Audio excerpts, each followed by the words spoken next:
All right, so this is the Kupo 6x6 Butterfly frame kit. Very excited to use this one.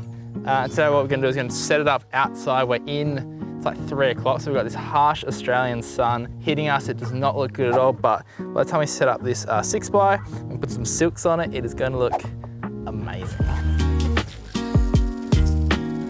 All right, so to mount this, highly recommend using, at a minimum, C-stands. Definitely don't use like smaller, kind of like heavy duty light stands. They don't really have enough, they can't really support the weight. And also the legs aren't generally long enough to be able to kind of like position them in a way that is more stable. So chuck our grip heads on top, grip them down, and then we can start setting up our silk. One thing to note is that when you are putting this together, make sure that all these kind of like adjustment knobs are all on one side. A lot of times when I see people putting them together, they put kind of like some up and some down, and then it kind of gets really confusing. And also with the side bits here, make sure that the adjustment knobs are on the outside as well, because it gets a little bit awkward when it's on the inside and it can hit the silk, which we'll show you in a sec. We have a 6x1/4 grid here, and it's gonna look good. It's gonna look so good with the sun. Now these don't have to be like ridiculously tight, but just tight enough so there's enough tension so it's not kind of like really flapping around and stuff. So a good way to kind of like mount it in the middle is when you actually go to set up your silk, you can see this is the center. So now we can actually loosen this off and kind of adjust this to get into the center. But often you kind of might have to go slightly off center just because this is going to be in the way when you're actually locking it down. But there we go. Good thing about these ties is they're actually really long, so we can still mount in the center and make sure that we can still tie it off, which is awesome. Super important as well is make sure we have sandbags on our legs. We're gonna get another one, especially like you can see outside, it's a little bit windy.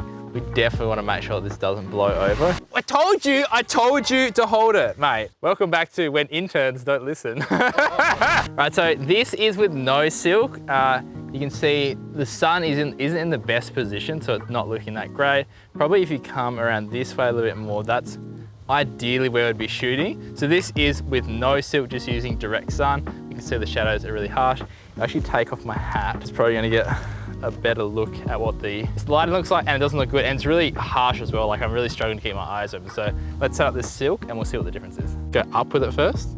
Yep. So let's go up. It's actually pretty good. All right, now let's just move forward and come down to me. All right, so now this is under the 6x1/4 grid.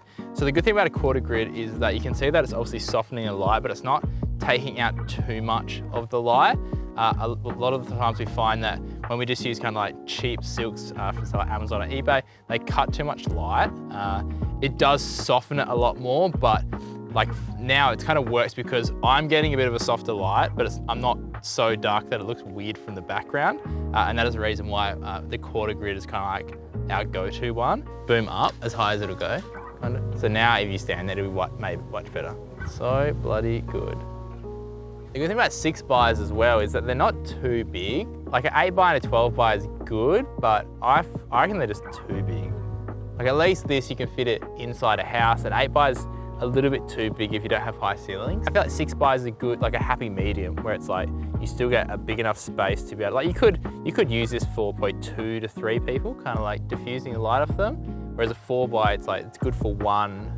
It's kind of a bit awkward for 2. But again, it's like you're saying, it's not super awkward to carry around. So the other one is a Ultra Bounce.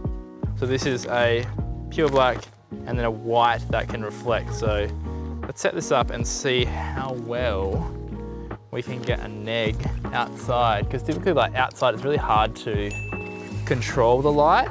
So if you can't diffuse it, then the next best thing you can do is cut light. And it's the same as kind of like adding light. It's just obviously like a reverse technique. It's super important to have sandbags when you're using, so like an Ultra Bounce or something that doesn't let as much of like wind through, because obviously it's basically just a giant sail. So this is where you potentially will run into some issues with it falling over or coming down. I told you! Definitely make sure you have at least a sandbag. It's also a good practice to have someone kind of on standby near it, just in case a big gust of wind comes through and it potentially pulls it down. So basically what we have a light on our right side. Typically what we want to do is we want to neg the left side to add some contrast. But because we've got like my white car there, we've got you know, trees and blue skies and stuff, like a lot of spill and other light is coming in here to fill this side of my face. Whereas if we come back, and I'm going to exaggerate this and I'm going to stand right next to the negative fill. But essentially what we're getting is we're getting a key on here, and then this is absorbing a light and it's making it more darker on this side. So we're getting more of a shaping light. So typically what you'd do is you would have, say, like a 6x1/4, and it would actually like diffuse this light, and then it would decrease the ratio between the brightness and the darkness. And then to add that contrast back in, we then bring like a big neg like this, and then we can bring this and make this a lot darker to then bring that contrast back in. Wow, what did I tell you? So aggressive. Mate, if you ripped the silk, I would have literally punched you. The other thing we can do is, because we have a black and a white, is we can reflect light. So currently we have the sun over here and no fill, but if we come back here, we then start getting the bounce off this, and it's probably gonna get very bright and very overexposed, but essentially we can use it to obviously bounce stuff back in. So it's really good for like where there's not a lot of surfaces that do reflect and you need to bring that in, and you can bring this in. And because it is a large source as well, the bounce should be much softer than, say, like the direct light. So yeah. All right guys, so that is the Kupo Butterfly 6x6. I've actually been using this thing a ton. It's just so good having like a big source, especially when you're shooting outside and you're shooting people in natural light. It's just, number one, it's good to obviously soften the light, but number two, it's a really good like shade as well. Because like when people are outside in the sun, just sweat heaps, so this cuts down on all that. And it just makes it look so much better. And the reason I went for a quarter grid silk rather than a full grid is that I don't want to cut it down too much, because I still want it to look natural. And that's what I found the quarter grid seems to work really good for that. But anyway, I hope you enjoyed this look at the Kupo 6x6 Butterfly Scrim. I'd love to know in the comments below what you would use this for if you had one, or if you do have one, what you currently use it for. If you didn't do this well, consider liking and subscribing to the channel if you want to find out any more about the Kupo 6x6 Butterfly Scrim. There'll be links down below. Otherwise, guys, stay creative and just be you. Have fun.